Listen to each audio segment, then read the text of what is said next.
শিশুশিল্পী হয়ে শোবিজে ক্যারিয়ার শুরু করেন বর্তমান সময়ের নায়িকা পূজা চেরি। অভিনয় দিয়ে একে একে কেটে যায় তার ৬টি বছর। এরই মধ্যে দর্শকদের ডজন খানেক সিনেমা উপহার দিয়েছেন তিনি। সম্প্রতি এক সাক্ষাৎকারে এই অভিনেত্রী জানান, সত্যের পথে থাকতে পছন্দ করেন, পাশাপাশি কখনও তিনি সুবিধাবাদী ছিলেন না বলে দাবি করেছেন।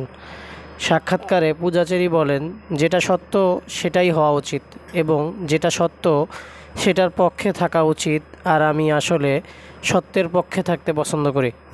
সাম্প্রতিক ঘটনার বিষয়ে অভিনেত্রীর ভাষ্য, আমার সব কিছু ভালো লাগে, নতুন বাংলাদেশে পুরাতন বাংলাদেশ, সব কিছু মিলিয়ে বাংলাদেশকে আমার খুব ভালো লাগে।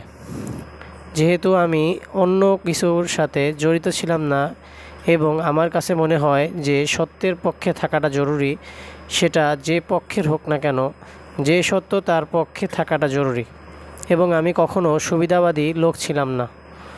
পূজা জানান, ভালো জায়গা থেকে কখনো সুবিধা গ্রহণ করেননি বা কেউ ক্যারিয়ারে পিছিয়ে থাকলে তার ক্ষতি করে খারাপ মন্তব্য করেননি।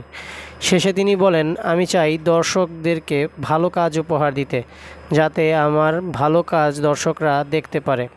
আপাতত কোনো পরিকল্পনা নেই, কিছু কাজের কথা চলছে, সেই কাজগুলো নিয়ে এগোচ্ছি। উল্লেখ্য, পোড়ামন 2 সিনেমা দিয়ে নায়িকা হিসেবে অভিষেক হয় পূজা চেরির।